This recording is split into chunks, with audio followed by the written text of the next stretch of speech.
To make sure the audio is coming through on Twitch, which means I have to watch the stream and keep talking like an idiot. But here we go. To make sure the audio is coming through on Twitch, which means I have to watch. That sounds weird. Hang on. Let's turn that down and see if that fixed the problem. Yeah, that's okay. Okay. Accidentally screwed something up last night while we were doing the podcast, while I was trying to get the screen sharing. Imagine that. Yeah, everything just Netflix just shit the bed. All right. At least okay. And Dementia Radio now, and recording in 3, 2, 1. Yeah. Recorded live on DementiaRadio.org. It's the Funny Music Podcast, brought to you by FuMP.com, where you can download new free comedy songs twice a week. Now, here's your hosts, Devo Spice and the great Luke Ski. Hey, Devo Spice! Hey, Luke Ski! Luke Ski! Devo. We have Bad Beth with us. Hey, Beth. How y'all doing? Hey. I'm kind of feeling no pain right now. I got some of that Johnny Walker. This stuff is the shit, man. They told me it was Johnny Walker. Either that, except that I put one of those pregnancy test sticks in it, and somebody's positive. Somebody's gonna have a baby. It wasn't one of mine, so maybe it's not really whiskey. I don't know. Yeah, well, you got to watch it. That some of those parties you go to. I know, right? It's like everybody just kind of like drops a key in the fishbowl, and whoever gets lucky gets to taste the whiskey and finds out, is it piss or is it whiskey? But at this point, I don't really give a shit because I've been having a great fucking time. Good to hear. All right, so welcome to episode 772 of the Funny Music Podcast. The title of this week's show is Divergent Cloth. Where's the chat window? I didn't pull it. I thought I pulled it already. All right. Put that in the chat so you can refer to it later. Pull it. I got to pull it. I'll pull it. Okay. I'll pull it. I'll hold you I'm to really that. good at that kind of shit, All right. Let's do the catch-up thing. Let's get caught up with what Devo and Luke have been up to since last week. Or else Devo, if Luke failed and didn't show up. Hey, what? Oh, he's right. And by the way, I forgot to mention, we will have a pre-recorded interview with Amy Engelhardt coming up later in the show. So, Luke, what you been up to? Well, I am back in Burbank. Yay! Yeah, I'm over the past couple of days, I moved all my stuff and my cat's back here to Burbank, so I will, be mostly out here. I will, needing to be going out to, help Kalani, or at least, whatever. Do things with Kalani or help her out or whatever. But she's at the point where she's, pretty much able to handle things on her own without needing me to be there. Her healing journey continues, and she's doing good. I did get out to WonderCon for about 6 hours because it was in Anaheim, which isn't too far from Irvine, where Kalani lives. Basically I went to one panel about voiceover that wasn't really, helpful. It was fine, but it just didn't answer any of the questions I was hoping it would answer. And then I just did a bunch of shopping and got a ton of action figures that I still haven't opened yet because I've been, busy. I also got a piece of commission artwork from my friend Brianna Cherry Garcia, who is brilliant, just because I wanted to, give myself something to cheer myself up. So I had her do another drawing of my original character, Deanne, with kind of a happy face, I told her in the description to have her kind of with her eyes open and smiling and, with an attitude of kind of like, hey, life is actually good. So when she drew it, she did the drawing perfect, and then she had her like in a word balloon next to her saying the words, "Hey, life is actually good." And I think I saw that. I saw that. so Did you put that one on the Facebooks? Because I Yep. saw that one.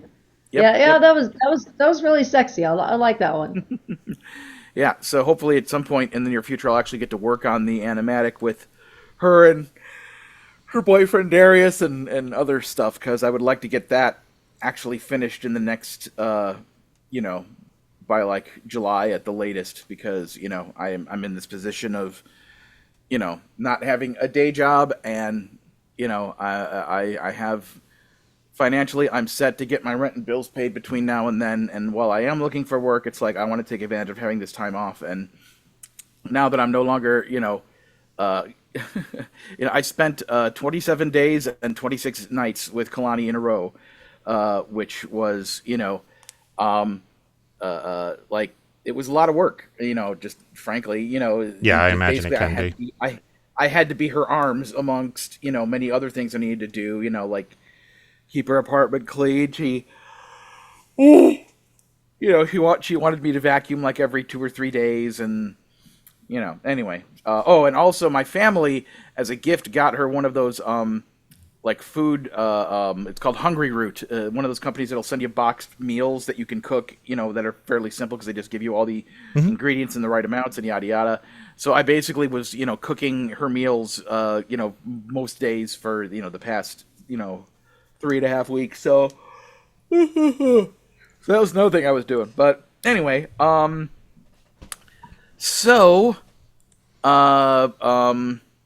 yesterday morning, first of all, yesterday was Dr. Demento's 84th birthday. So happy birthday, Dr. Happy Demento. birthday, I'm sure we'll Barry. do it again later. Yes, and a good doctor. yeah.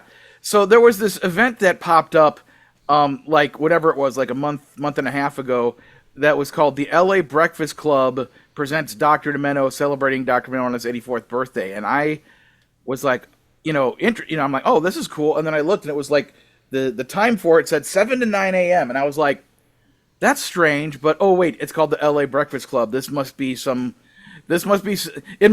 I'm assuming in my mind. This must be some place that got a cool deal with a theater space that they got like super cheap or for free, but they had to do all their shows in the morning. And that's what this is. So, because, Los Angeles is full to the brim of like improv shows and theater troupes and plays and live music things where it's like, let's see if we can cram our event into whatever space, So I just assumed that's what this was, because, blah, blah, blah. I was very wrong. To way oversimplify, the LA Breakfast Club has basically is a organization that's been around for over 100 years, and the way I would describe it simply is it's Rocky Horror for Shriners.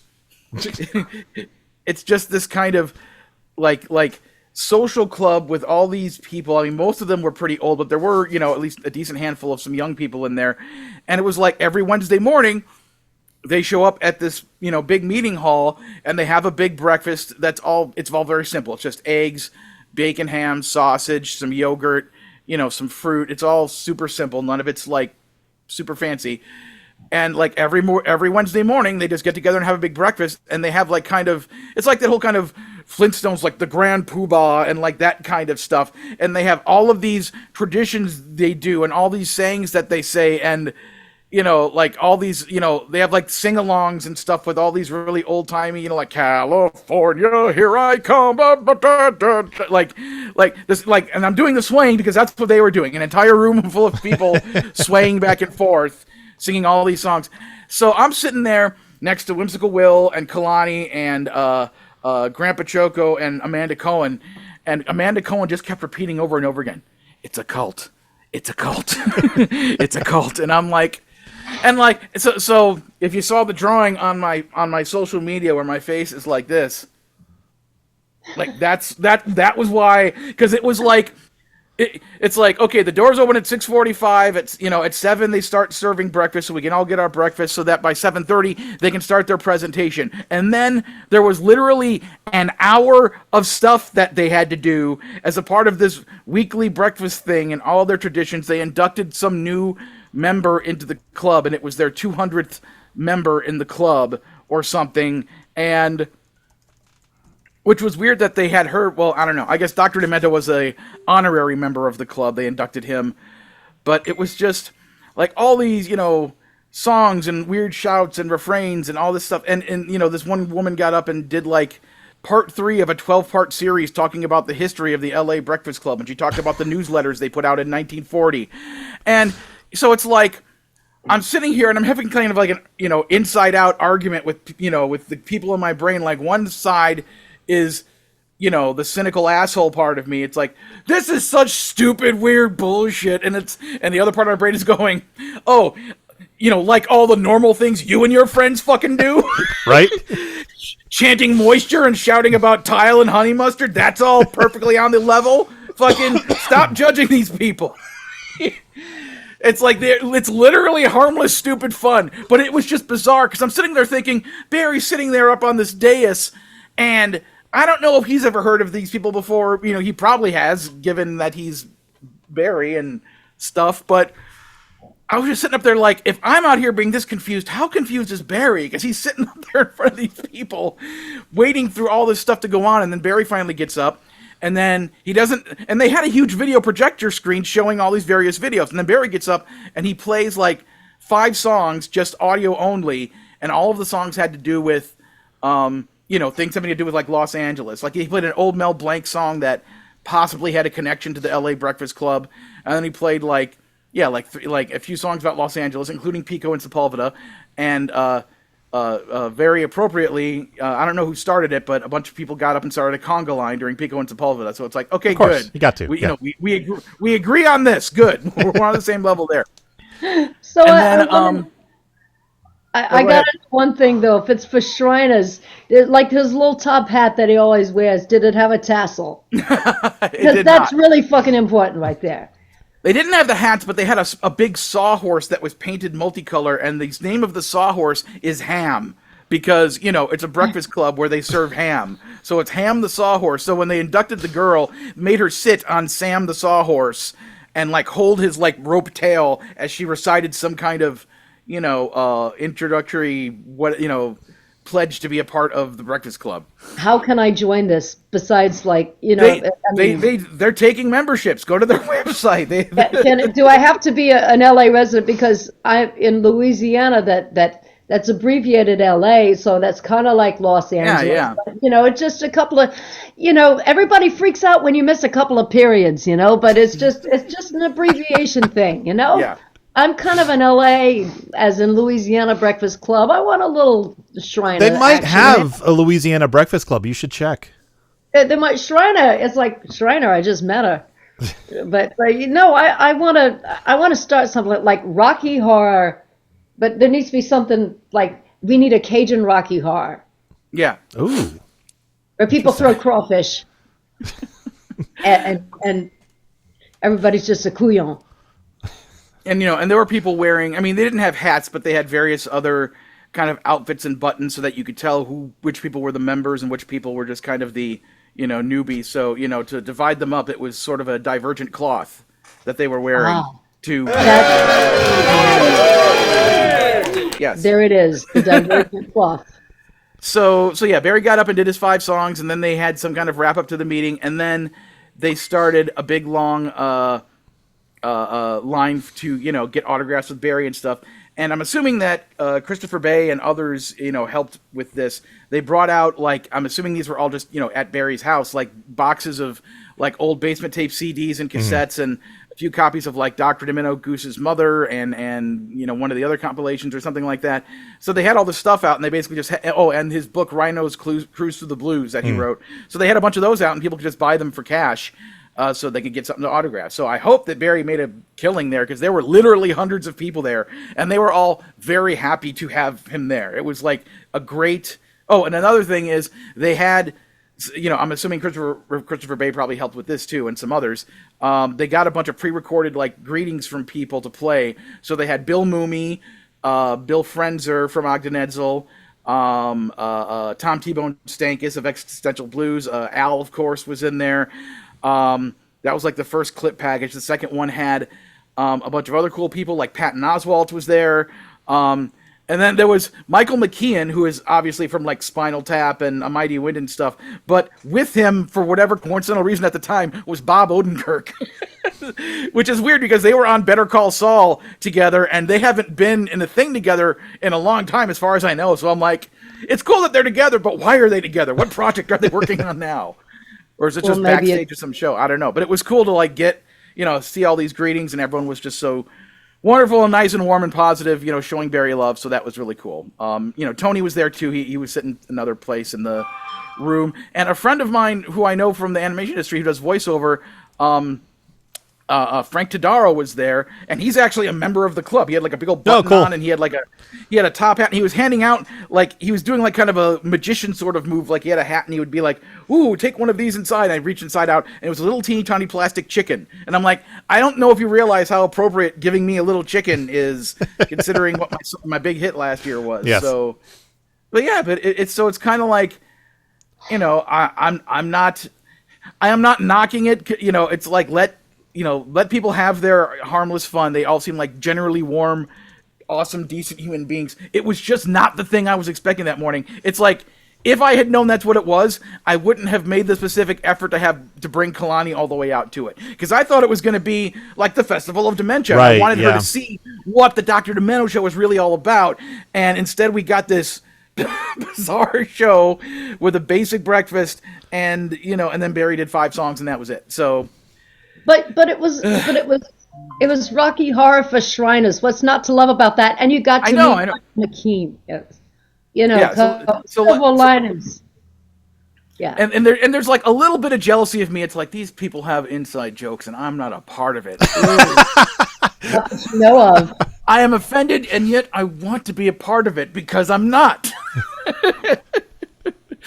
So that was pretty wild yesterday morning. And then I got a haircut today. Yay! So, what have you been up to, Devo Spice?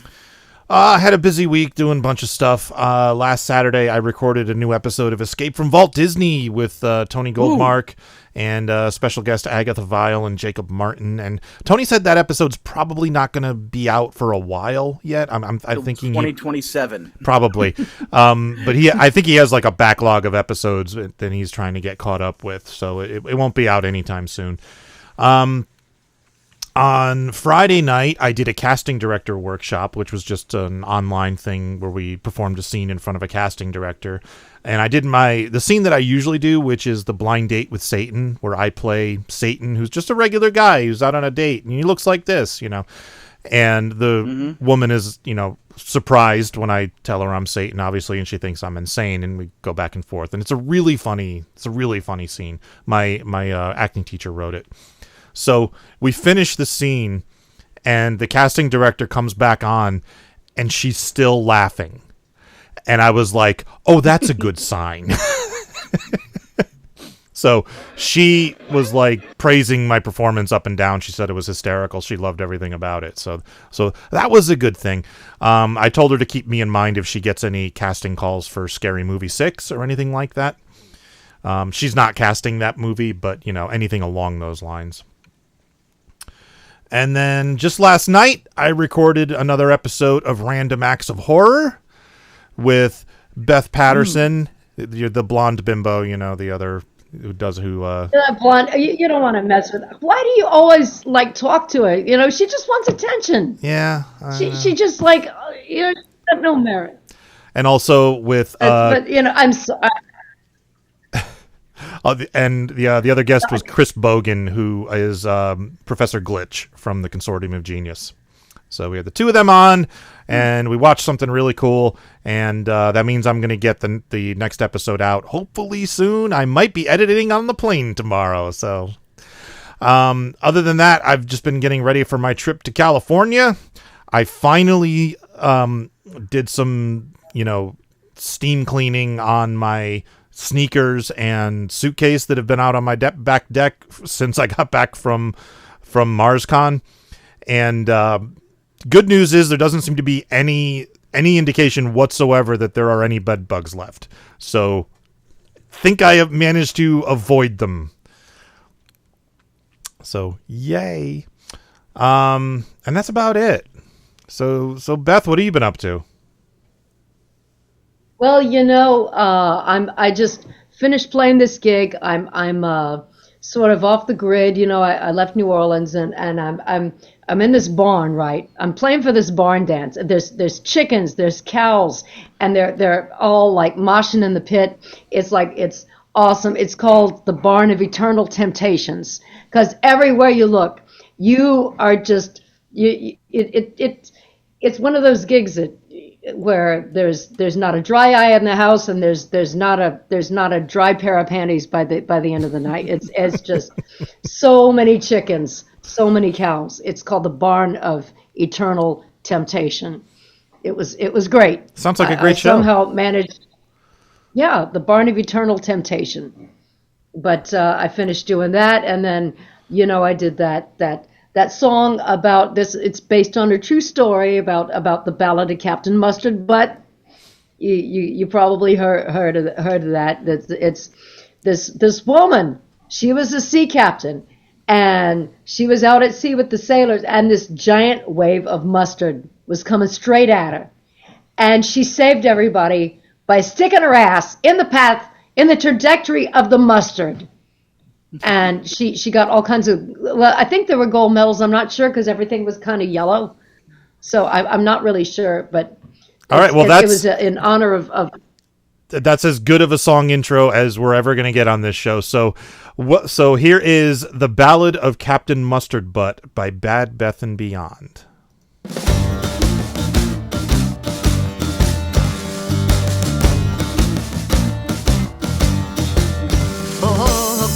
Round and hear about Captain Bold and Brave.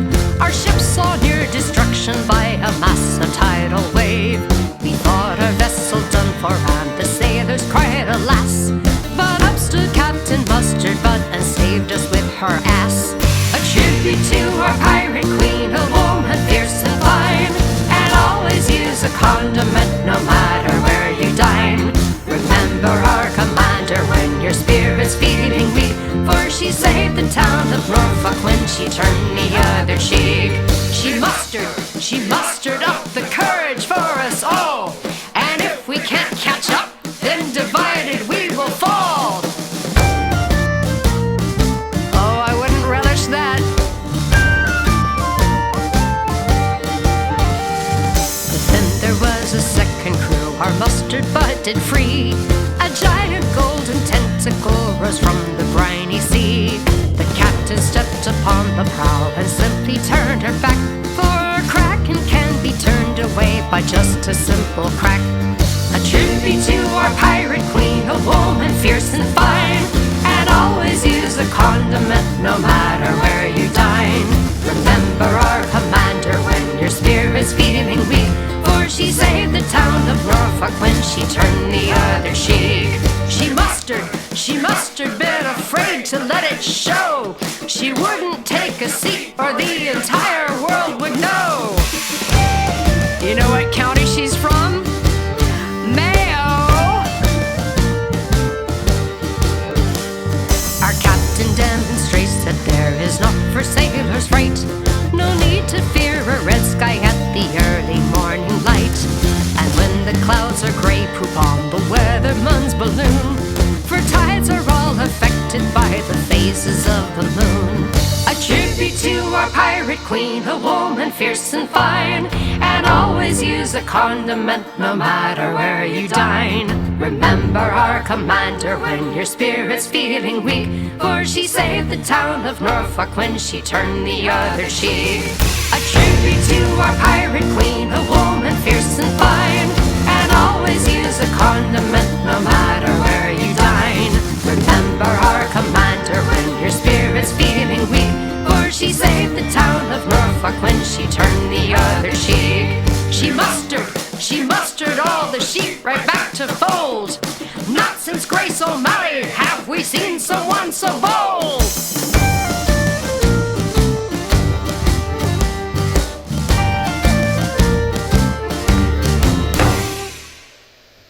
Very nice. So you said this is based on a true story? It is based on a true story. It took place, I heard about it at a pub in Norfolk called Grace O'Malley's, so I had to put that in there. for the historic pirate queen. But I kept hearing whispered tales about Captain Mustard Butt. Captain Mustard Butt. It's like, how lucky could any of us be to use any of our body parts, one body part, to save an entire crew? Like, could I save an entire crew with my big toe? I don't think so.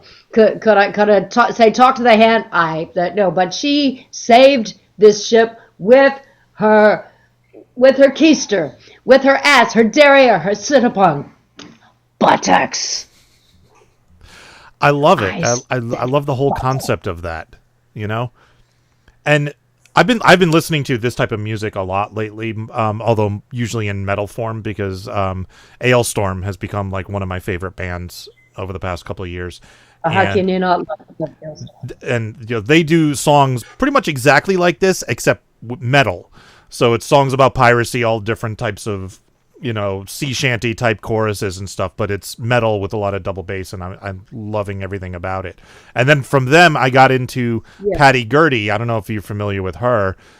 She sang on a couple of Ailstorm's recent songs and has been on tour with her, so I decided to check her out. And she's like does all these like Celtic sea shanty type songs, and she's really good. And she plays a hurdy-gurdy, and that's why she goes by Patty Gurdy. But this reminds me very much of that type of music, and I love it. So I'd love to have a whole I want sea shanty album. Yeah. Well, I want to try to get, let me know, because I want to try to enlist some people for a bardcore kind of deal. They take the medieval chants and they just punch it up. Okay. Or bardcore. I don't know that I have found this book. I don't know that I'd be of help with that because I can't sing, not too well anyway. But if you need a rapper in your bardcore thing, I'd be happy to lend my talents. Who doesn't need a rapper in bardcore, honey? Come on over. Okay. This come to the barn of eternal temptation. You will not be disappointed. I'm sure I won't. We're still going to have some action. Yeah, I will absolutely. What, to the barn of eternal temptation? Yeah, I will absolutely. Oh man! but we got the good stuff. Okay, good. We got the good stuff.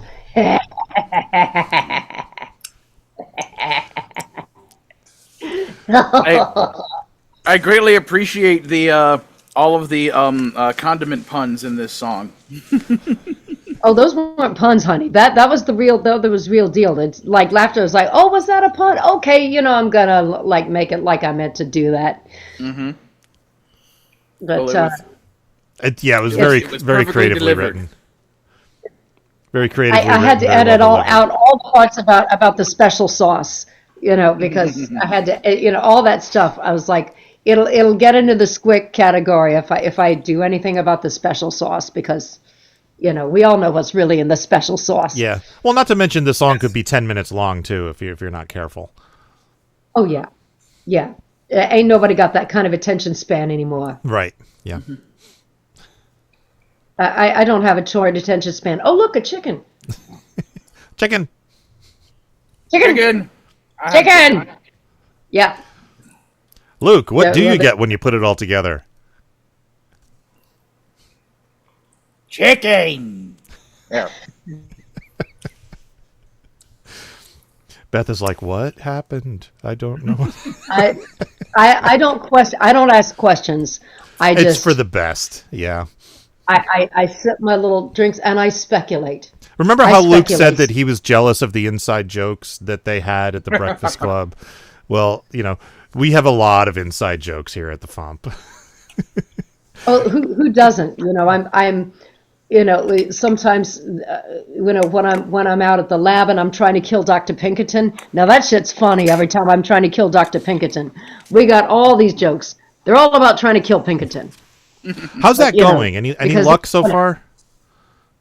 He's almost like Kenny from South Park. He keeps, it's like, aren't you dead? Didn't I just kill you? How does this even work? But here we are. Right? I mean, we did kill him at FuMPFest. I mean, I don't know how this keeps happening. Maybe he can't die. Maybe he's like Mysterium. Maybe he can't die. But yeah, I like the You know, Kenny but- explanation. He just comes back with for no reason. He just keeps, yeah. Maybe he was never born. Maybe he, was always just kind of there. He always was. Yeah, There we can always go back was and- a Dr. Pinkerton, and always will be. Well, if you look at the Steamcog Orchestra, I bet that's not really his grandfather. It's probably him. I think that's bullshit. It's bullshit. Yeah. He is his own grandpa. I think so, literally. too. I think this whole shit about that this was my grandfather. No, I get a feeling he's up to something. You think he's a vampire? Like one of those people, like you find photos of them from 150 years ago and they look exactly the same? No, because I watch him like checking himself out in the mirror, like fixing his pretty little hair.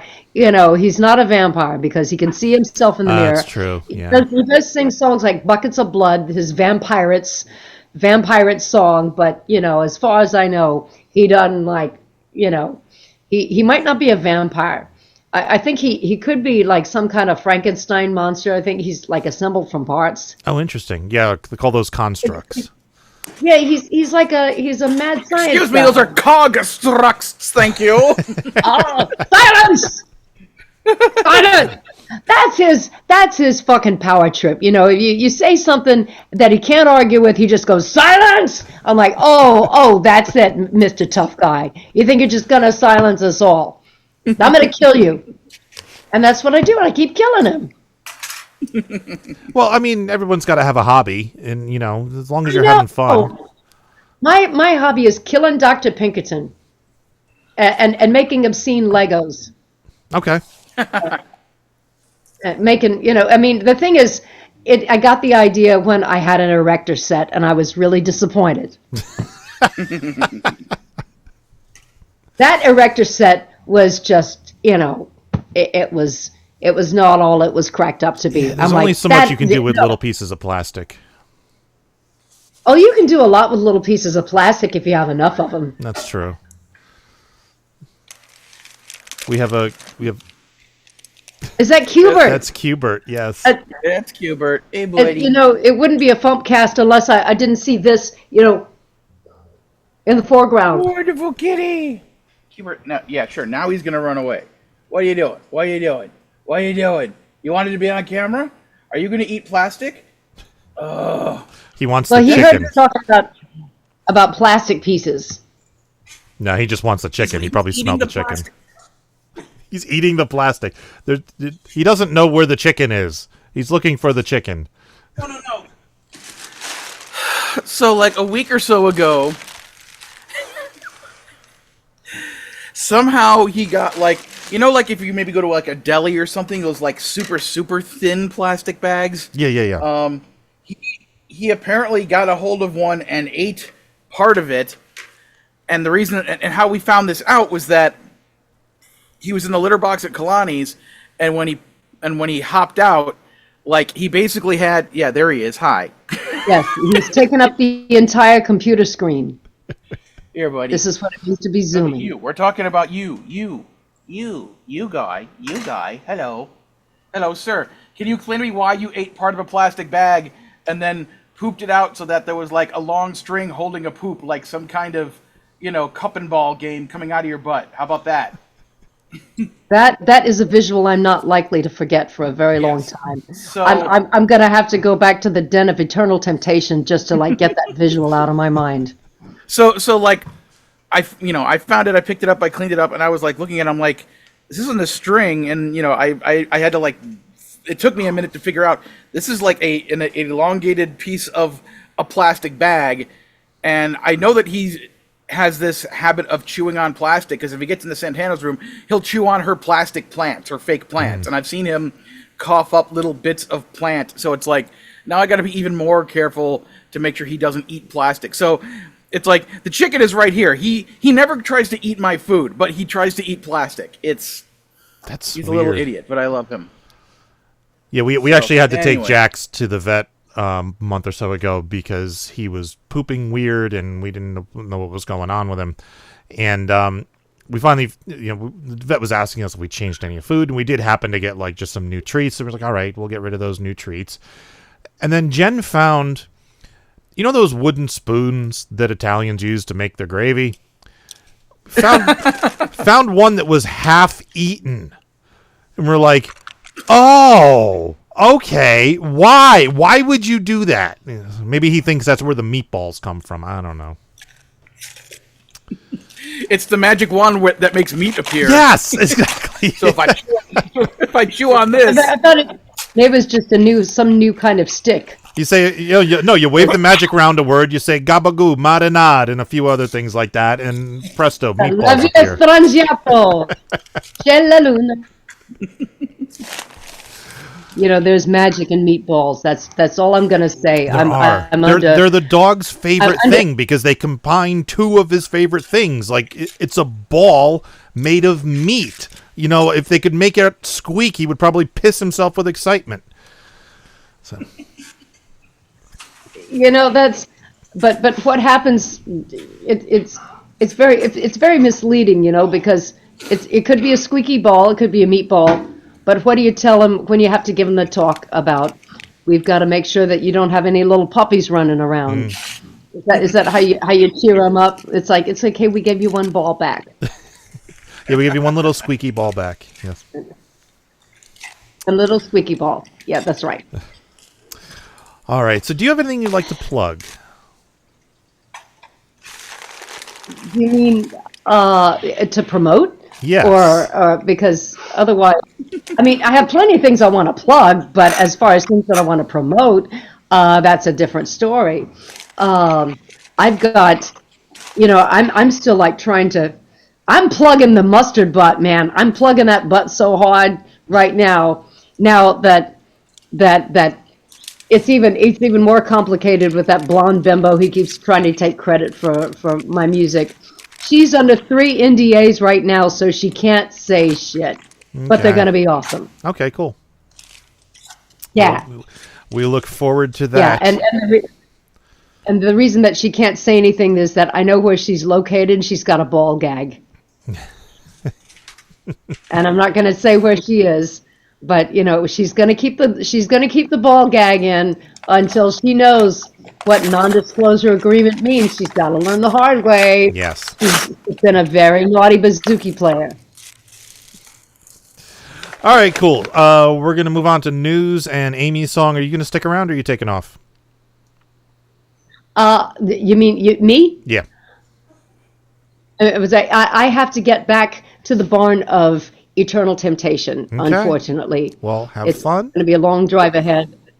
So I got to get back to the barn.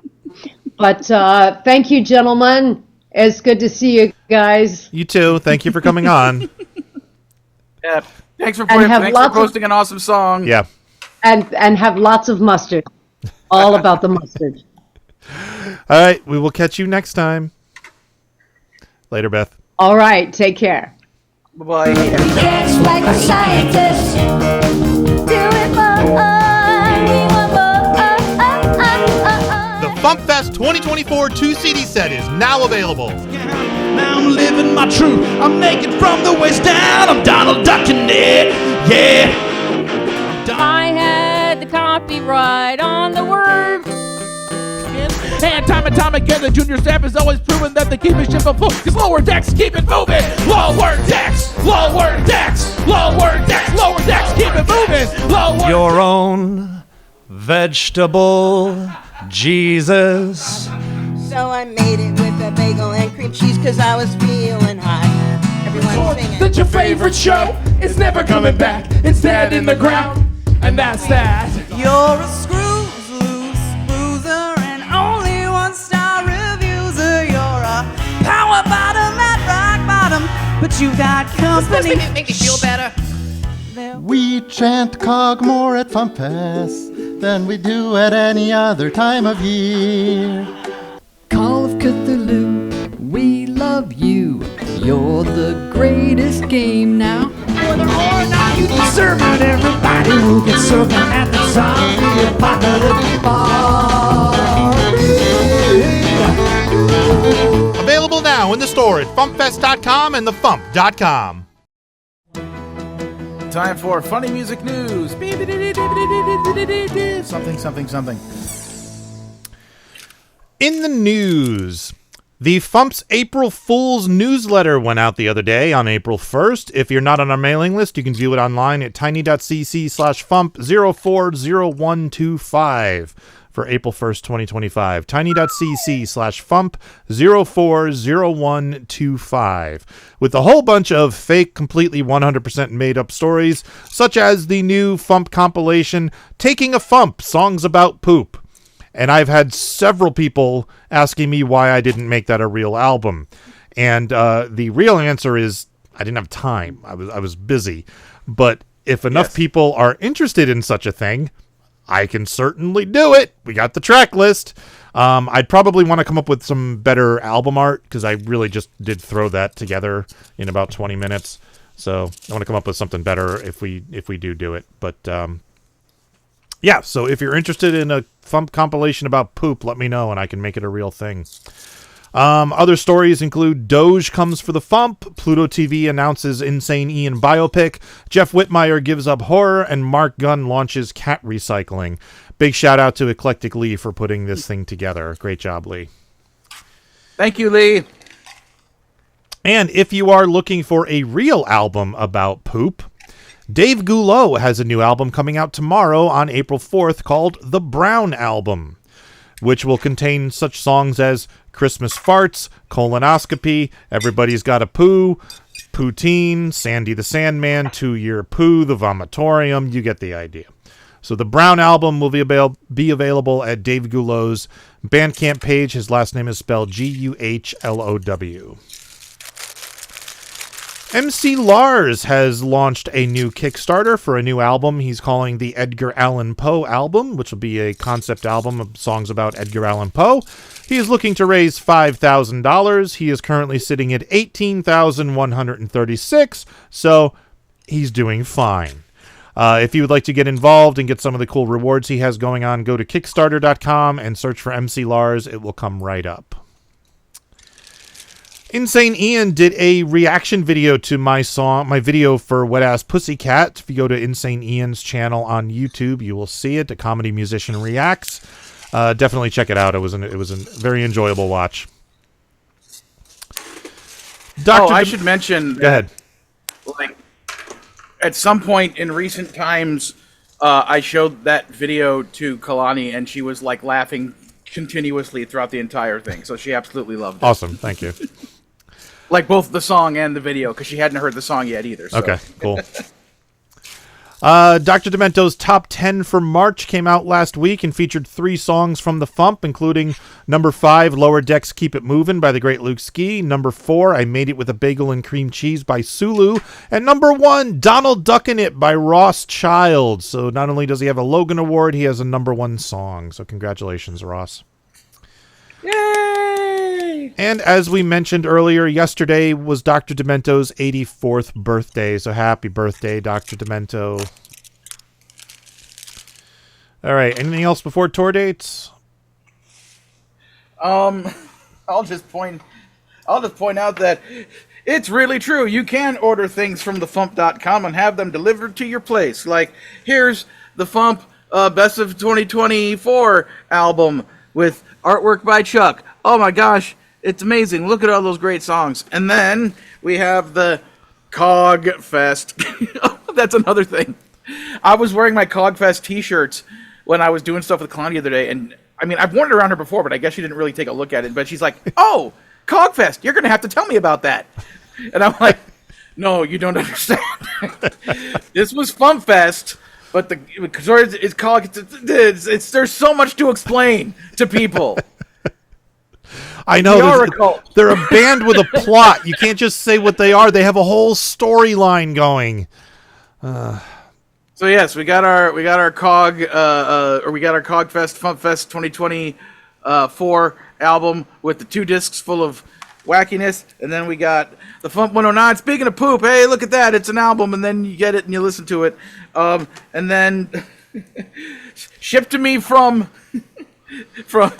apparently this went from New Jersey to Nashville to Burbank. The Steve Goody album that you probably made at your house. You know, and if I had realized, I probably could have just ordered it directly from you with these other ones. Yes, but you probably got that Well, I gave those to Steve at MarsCon, so that went from New Jersey to Minneapolis to Burbank. Oh, still quite the journey. So yeah, there's this because I never got around to buying. When I'm working at MarsCon or FuMPFest, I often get too busy to remember to like actually go to the Table 27 and buy stuff myself. So it's like, and then later it's like, wait a minute, what am I missing? Oh crap, I never bought this one.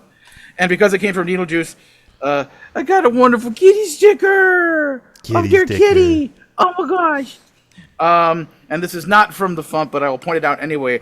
I got the Ninja Sex Party album, These Nuts, featuring the song I Own a Car, and other cool things, which I will listen to later. Anyway. Cool. I just figured I'd point that out. All right. So, there we go. Tour dates. On Sundays in Nashville, Tennessee, Steve Goody hosting at the Bluebird. Sundays online, 2 Sleeps. Mondays online, Steve Goody and Brad Tassel at virtualcomedyshow.com. I don't know if that's happening this Monday, because I know for a fact that Steve Goody is going to be at Six Flags with me. So I'm not sure what's happening with that. But anyway, Mondays and Tuesdays online, Bill Larkin. On the 4th in Glassboro, New Jersey, Carla Ulbrich. On the 5th in Corning, California, Phil Johnson and Roadside Attraction. On the 5th in North Hollywood, California, Carla Ulbrich. The 9th and 10th in Sunnyvale, California, Phil Johnson and Roadside Attraction. He's also appearing on the 11th in Campbell, California, and the 13th in Yuba City, California. And birthdays, we've done a really lousy job of updating the birthday spreadsheet as new artists get added to the FuMP, so I'm just going to keep, as they show up on my Facebook feed, I'm going to be adding them to the list. So I have one from last week. On March 28th, Sulu. Happy birthday, Sulu. Yay, Sulu! And then coming up on the 8th, we have Rand Bellavia of Ookla the Mock. And on the 9th, we have Lindsay Smith, Linzilla. Happy birthday, folks. Yay, hooray. All right. Second song of the week. New one by Amy Engelhardt. You Don't Suck. Hey, Devo. Hang on. Yes. Damn it. Sorry. What? Sorry, I screwed this up for the dumbest reason. So the pre-recorded interview, right? Yes. Okay. How long is that? Not sure. Let me check. It is... Oh, it's 20 minutes long. Yeah, Amy talks. Oh, dang. All right. So during that time, go read the Google Doc file I shared with you. Okay, I did add it to the spreadsheet that I made today.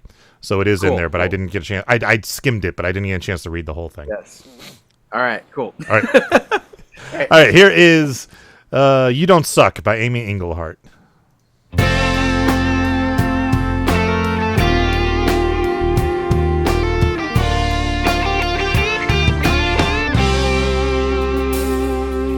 March of 1970, the ski jump had to land. Uncle Vinko had to win today. Fellow Yugoslavians were cheering in the stands, and I watched from grad school in the USA. He crouched and coiled and waited, but he got his signals crossed. He tumbled madly down the slope, and suddenly everything was lost. You don't suck, even though the world saw you defeated. You don't suck. In my eyes, you'll never be the clown. It's just bad luck.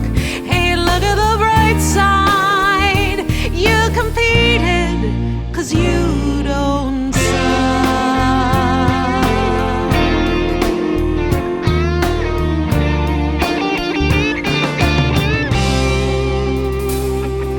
An avalanche of spastic skis and poles and spinning limbs.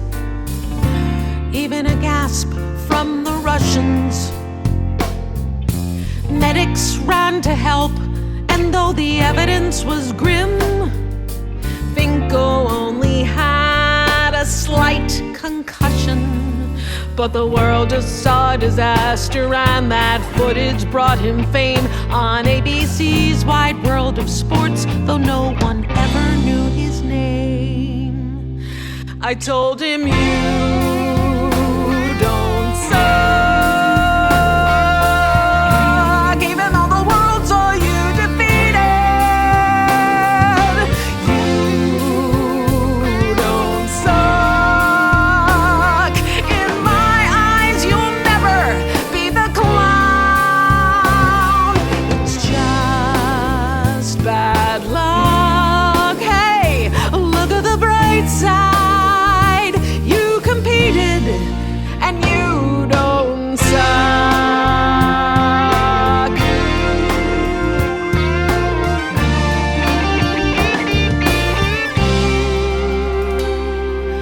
Vinko never skied again. No victory, no gold. He drove a forklift in a factory and ached 'cause he got old.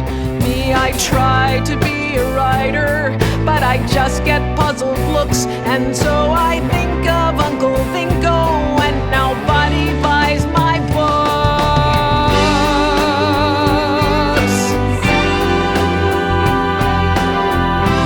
Even though the world sees you defeated, you don't suck. In my eyes, you'll never be the clown. It's just bad luck. Look at the bright side. You competed 'cause you don't suck.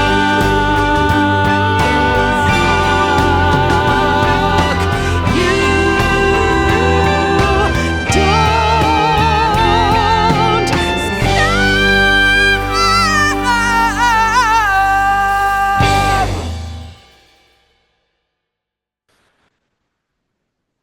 I am here with Amy Engelhardt. How you doing, Amy? I'm doing great. Been a while Greetings since we from- heard from you. Yeah, I'm in Seattle right now, Oh, cool. where I am doing a weekend at the Moisture Festival. Yes, you heard that correctly. It's a vaudeville fest. And I will actually be doing the tune you just heard. And this is an amazing confluence of like vaudeville and circus people and musicians and the aerialist type flying sparkly people. And actually Carla has done this too, Carla Ulbrich. Cool. That sounds awesome, actually. I kind Yeah, of wish I got was her there. involved when she did it. And funnily enough, one year she did a week. It's a 4-week thing. Wow. And I was going to be hosting the following weekend. So we were not booked in the same week. And I needed a Princess Leia costume for the opening number that I had written, which went, moisture, moisture, moisture, festival time. And I posted on Facebook, does anyone have a Princess Leia costume? And she said, oh, I do. And I said, why don't you leave it in the dressing room when you go, and I'll just use it the next week. And that's what happened. All right. As you do. As you do. That's a normal conversation for people to have. Yeah. I need a Princess Leia costume for a moisture festival.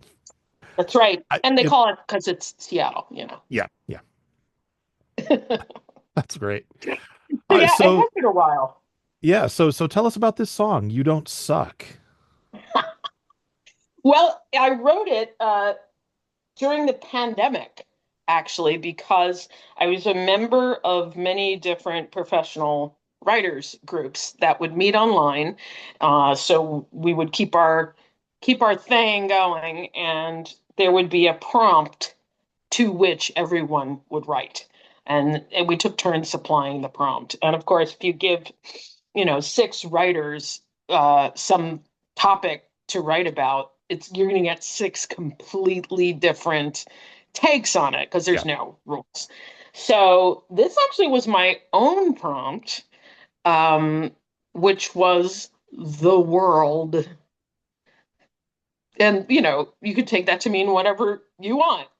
And so I thought, world this, world that. And I had the idea for the song back when I was in the Bobs, to do a song about the guy who we all saw on Wide World of Sports, ABC Wide World of Sports, and I wondered what happened to him. So this is back when I was in the Bobs. I did a little bit of research and I came up with the first verse and the chorus, and I just kind of let it go. I played it for them, and they didn't see why it was funny, and I was like, okay, so, but I just put it away and wrote other stuff. And so when I was coming back around, I thought, hey, I already have something kind of started that could work for this. So I finished it. And it's really fun to do, especially because I make it a sing-along. Mm-hmm. So that by the time I tell people, you'll know what to do. And by the time I come out of that bridge and I say, when nobody buys my books, the entire, wherever I am is hopefully singing along, and it's great. And after it, I always say something ridiculous like, people tell me I only do this so that I can have an entire room of people sing back to me. You don't suck. It must be very therapeutic. I refuse to comment on that accusation. Okay, fair. But yeah, I love it, and there was no choice but to completely overproduce it and make it this, 80s anthem, screaming guitar, background vocals, trumpets. Yeah, I mean, that's the way you got to go. Ridiculous. Absolutely. And at the end, I was like, I'm just going to do something absolutely ridiculous, that last note. And I just thought, well, let's see what I do. And I did that, and I was like, that is so dumb. It's a keeper. That's how you know you're on the right track. Yeah, exactly. And I haven't written a lot that would be FuMPropriate. I like that. I like that. FuMPropriate. All right, yeah, 20. It's a quarter every time you use it, but you can use it. Okay. Yeah, I just, it comes on this teleprompter, and that's what I say. I don't actually write it. So yeah, I thought this is definitely a FuMP tune. So this Vinko, how do you say his last name? Bogataj? Bogataj. He's not really your uncle, is he? No. Okay, because you refer to him as Uncle Vinko in the song, and I just wanted to make sure. No, I needed to be close to my subject. Okay. Well, because you never know. I'm listening to the song. I'm like, is he really her uncle? I mean, it could be. I don't know. And I was not in grad school in the 70s. Okay. Thank you. But I just, that's what came out, and I thought this will work. So, yeah, and it is all true except me being a book writer or in grad school in the 70s or him being my actual uncle. Yeah. It's artistic license, but that is what happened to him. And actually, there was a conference like 25 years later. ABC Wide World of Sports did like an anniversary show, and they invited him to come to the gala. Mm-hmm. And he almost didn't go because he was afraid everyone would laugh at him. And of course, he gets a standing ovation. Yeah, I read about that. I was reading his Wikipedia page, and apparently he had no idea that he was like any kind of celebrity, because I don't know whether ABC never told him they were using the footage or he just never found out or whatever. But like, I grew up with that, like every week watching that, and I'm like, what happened to that guy? I'm like, did he die when he fell out? And my parents were like, he couldn't have. They wouldn't show it every week if he died, and I'm like, so what happened to him? And now we know. Now we know. I always thought about it, like, because we always go dun, dun, dun, dun, dun, dun, and make the music that used to be on Wide World of Sports, the thrill of victory and the agony of defeat. And he's just known as the agony of defeat guy. Yeah. And what a weird thing to go through life being known as. So why not say to this guy, you don't suck? Yeah, well, he seems to have embraced it, though, because the other entry in his Wikipedia page was in the 1990s, while on his way to an interview with the Wide World of Sports about the incident, he got into a small automobile collision. His first line to the reporter was, quote, "Every time I'm on ABC, I crash," unquote. Oh, my gosh. Oh, my gosh. Thank you for sharing that with me. I didn't see that. that has had escaped my notice, but that'll be an additional thing I can share with the audience.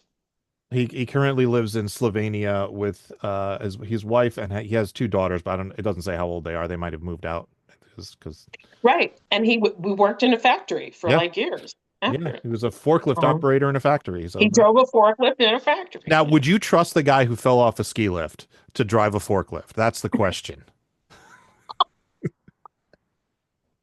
Because like everybody would be like, "You've seen what he does. I mean, you want to trust him to?" He doesn't fall off a ski lift.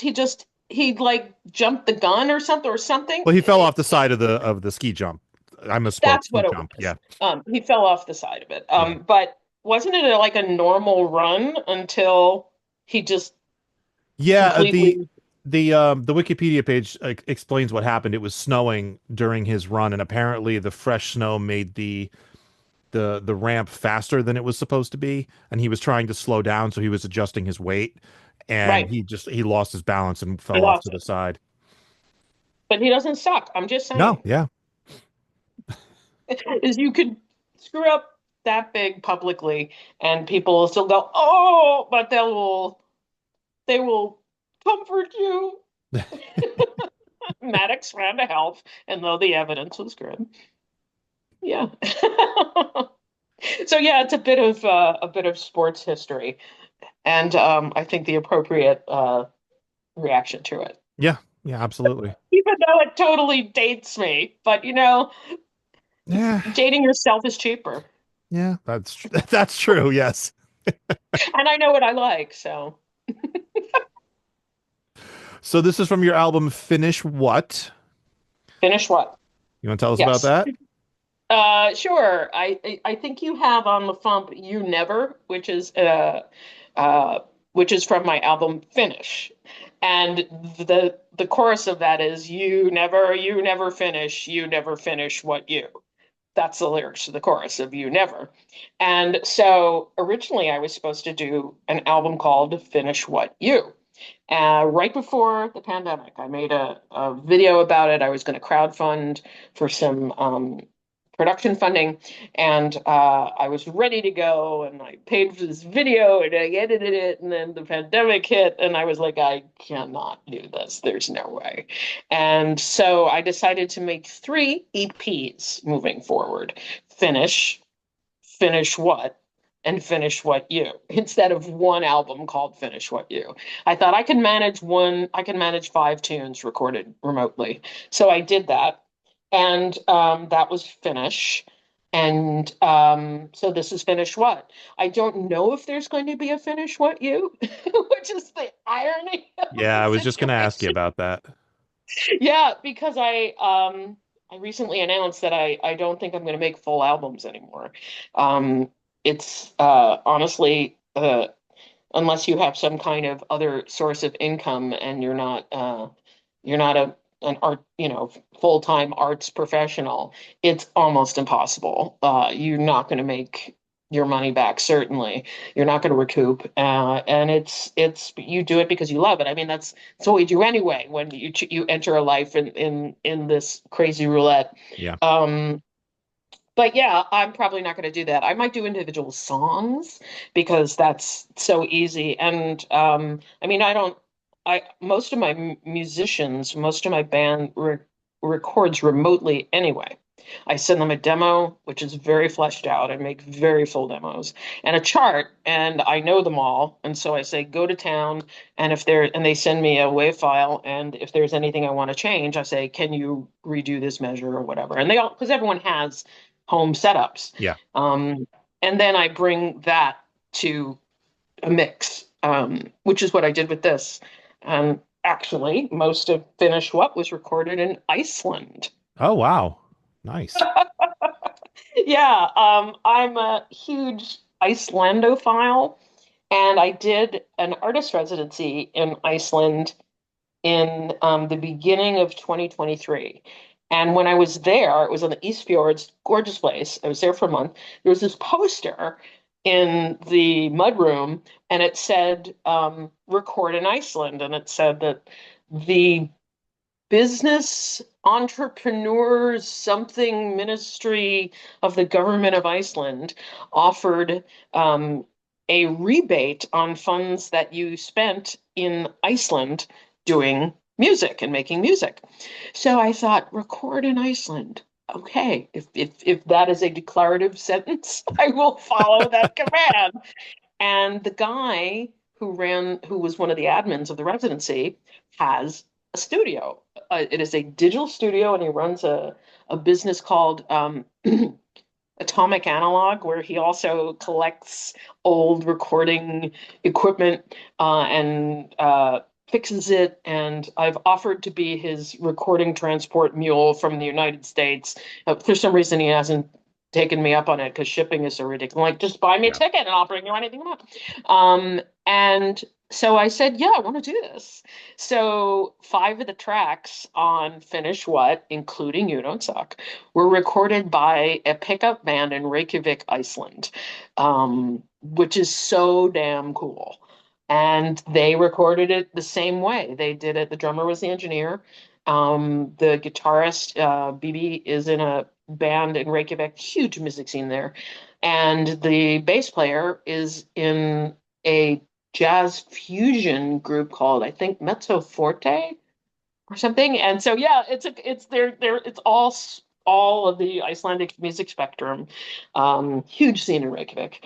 And so they recorded the tracks and sent them to my friend across the country. And then I redid all my piano tracks that were MIDI, did all the backing vocals, put in some other stuff.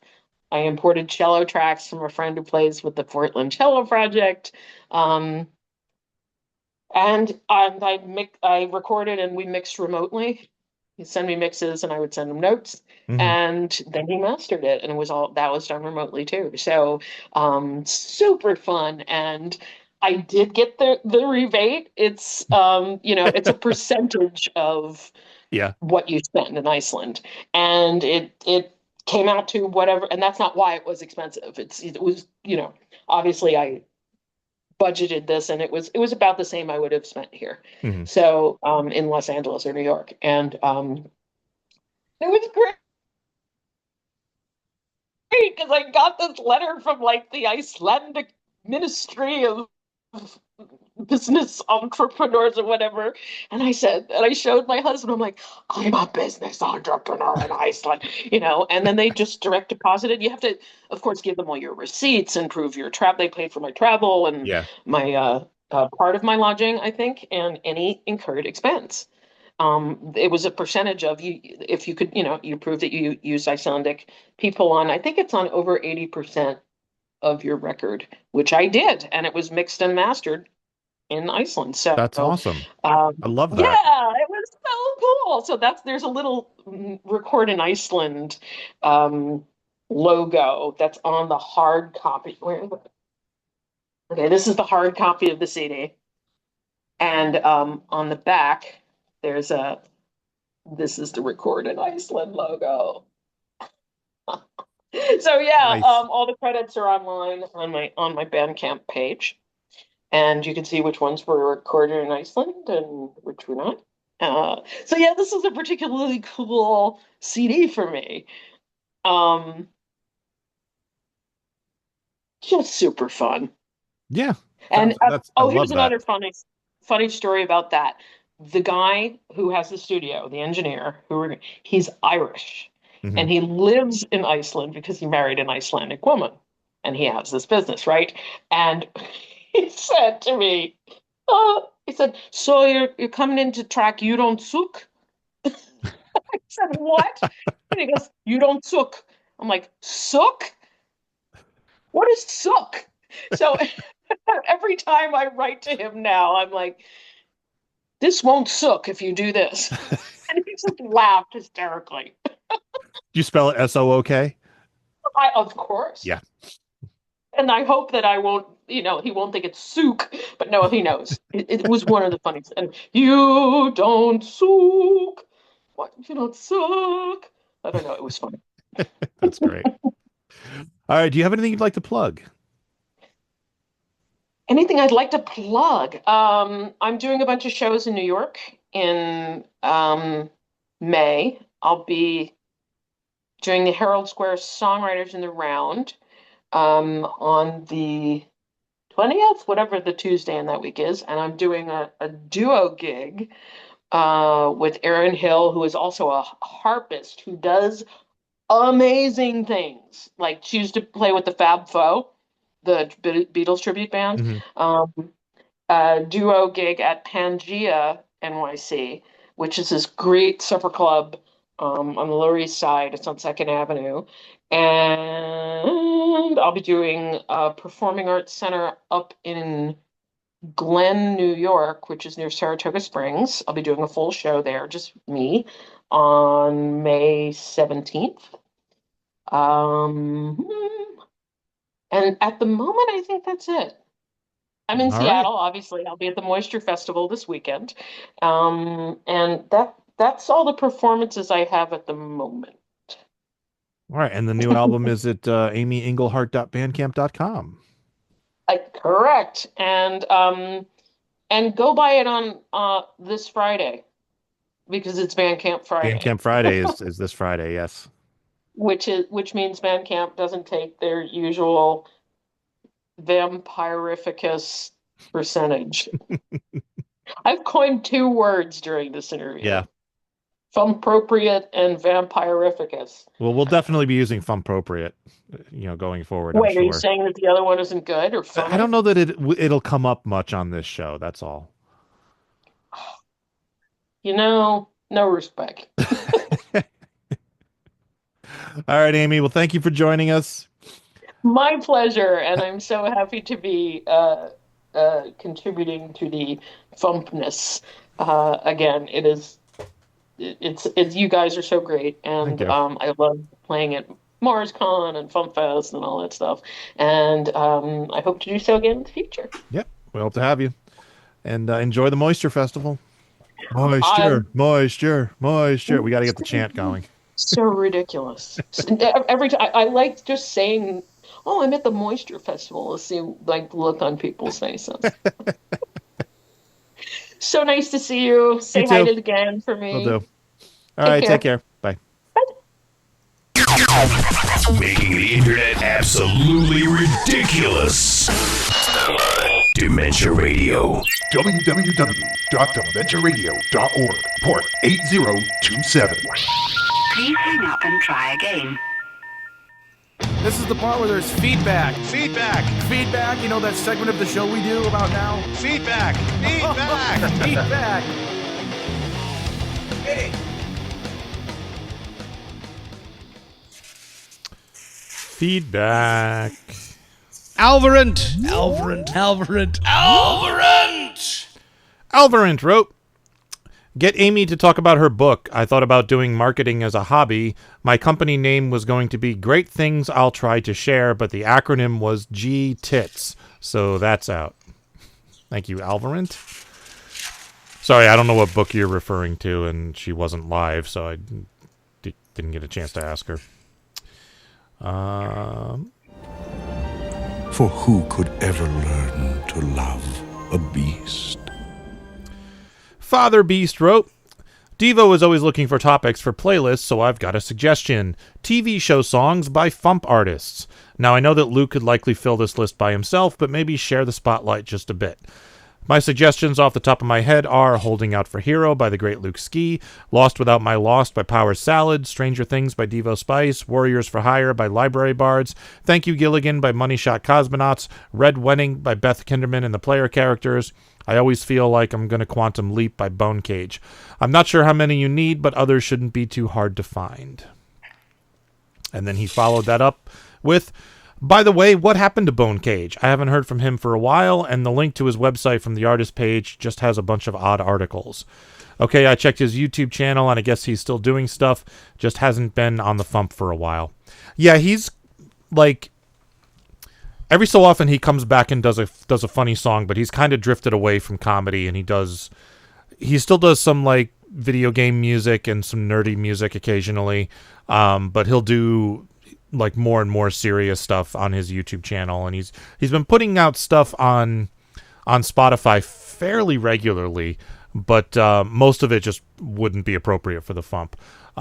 Bone Cage is honestly one of my favorite artists when we have him on the FuMP. I love his stuff, and I do hope he comes back and gives us more stuff at some point.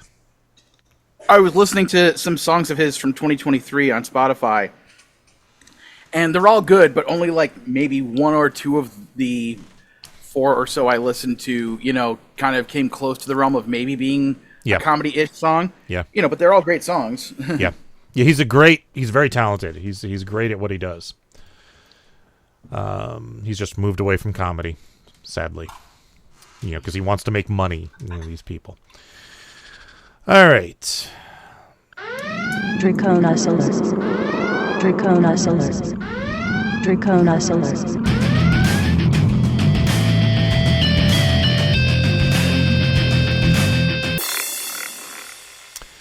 Draconis wrote, "Man, I can't believe you changed at the beginning of the month the Funny Music Project into the Fundamentalist United Mormon Project." Several things. Devo and Luke, have you seen the new Toxic Avenger trailer that just came out? Yes, I've been following that because that was supposed to come out a while ago and they couldn't get distribution for it. And I'm like, why? How? People want to see this movie. Like, money will be made if you put it out. But I guess they finally got that sorted out. It's not like it's the Looney Tunes or anything. Yeah, right? I mean, Peter Dinklage as the Toxic Avenger. Like, how freaking cool is that? Anyway, Devo, I sent you a phone message for the 20th anniversary of Manic Mondays. Hope you got it. I didn't. Sorry. Luke, what did you think about Max removing all the old Looney Tunes shorts as well as the other cartoons this past month? Gee, I wonder what Luke thinks of that. Boo, they fucking suck. And that Coyote vs. Acme will be released in theaters next year. Yes, I'm very excited about that. Yes, thank you, Ketchup Entertainment, for not sucking. Exactly. And paying the bill so that the world can see the work of tons of artists and comedians. Also, Devo, what are your feelings on the announcement of the inclusion of Waluigi coming to Smash and the Super Mario 3D All-Stars 2 collection? Later all, Waluigi is long overdue, but I don't really play Smash Brothers, so it doesn't really affect me. My wife was just sent me a text about something in the Nintendo Direct that in Mario Kart you can play as one of the cows from the from Moo Moo Meadows. I love that. Yeah, go watch that trailer. Oh my god, it's like all the people who are like, well, what could they possibly do with the next iteration of Mario Kart that isn't just going to be the same thing? And man, they upped their game. Yeah. It's going to be, they literally upped their game. Yeah. The planes and boats thing is going to be interesting. That's going to be very cool. It's very reminiscent of Diddy Kong Racing, if you've ever played that. Yeah. Which was such a great game. I was going to ask, I thought that they stopped adding new characters to Smash. I don't know. Like the last one, I thought the last one was Sora from Kingdom Hearts, and that was going to be like the end of them adding characters to Smash. So, I mean, I'm glad they're adding Waluigi because it was, a huge omission that everyone was like, "Where the fuck is Waluigi?" Yeah. Anyway. All right, and over on YouTube. Hey, log! Oh my god, it's you, not again! A-Log wrote, note to self, if going out of state, avoid the Super 8 at all costs. Here's hoping Motel 6 is better in comparison. About the same. Motel 6, Super 8. I mean, generally speaking, I've had good luck at Super 8s. They're usually clean and well-maintained. I stay there all the time. It was just this one particular one. Just stay the hell away from it. I mean, I've had good luck with Motel 6. I mean, they aren't fancy. They're stripped down, but at least they were like clean and you felt safe there. Yeah, it's a clean, it's a clean room. It's a bed. That's really all I need, All right. Yeah, they have a TV. That's it. Which I realized the last time I stayed in the hotel, I can't remember the last time I turned the TV on. Because I'm always on my laptop, and even if I'm like pulling up Netflix to watch something or one of the streaming services, it's on my laptop. But I don't even bother with the TV. See, Kalani still has cable, because she can afford it. So these people so with money, Jesus, you know. It's like I'll get up and she'll have like whatever Good Morning LA on, and I'm like, oh yeah, that's right, television exists. I can see commercials. And I've noticed something, that there's a certain subset of channels that Disney now owns, or has like whatever control over. Like, there's FX, like I think TNT, well, maybe not TNT, but like FX, Freeform. There's just basically a bunch of channels that have turned into, we're just going to show all the Marvel movies and all the Star Wars movies over and over again as continual nonstop advertising for Disney Plus. And they just show them in random order. I mean, they tend to make a little bit of an effort to make sure the Star Wars films are in order, so that if they're showing episode 7, the next movie will be episode 8. They're pretty good with that. But the MCU, they're just all over the friggin' place. So, yeah. Probably has more to do with, we have 2.5 hours here. Which movie can fit into that slot, Yeah. All right. That's it for feedback. Teasing. He's a teasing kind of guy. Now you have a job. Yeah. All right. Tomorrow's song is by a new artist. Tuesday's song is by Mikey Mason. Hooray! And next week's Spotify playlist, I'm going to do animal songs as suggested last week. So I will do that. All right. I would like to encourage people to send in more of their playlist suggestions in advance, so that Devo can keep track of those playlist suggestions, so that when we have no idea what to do, we have something to fall back on. Yes, please do. All right. Amy Engelhardt, I believe, is at amyengelhardt.com. Bad Beth and Beyond is on Facebook at facebook.com/showmeonthedoll69. All right. That's it. Let's get out of here. Thank you for listening to the Funny Music Podcast. I'm Devo Spice. And I'm Luke Ski, and Bad Beth was here, and you can tell. Thank you for listening to the Funny Music Podcast. You can listen live every Thursday night at 10 p.m. Eastern, 7 Pacific at DementiaRadio.org, and join us in the chat. Or subscribe to the podcast feed. Look us up on iTunes and be sure to leave us a review. Feedback for the show can be sent to info@thefump.com. The Funny Music Podcast is a production of Fidem Interactive, LLC, released under a Creative Commons share-alike license. Tell your friends, tell your enemies, shout it to random people on the street, and be sure to visit thefump.com for the latest funny songs. Tune in next week where you'll hear Luke Ski say, I got something fun-appropriate for you in my pants!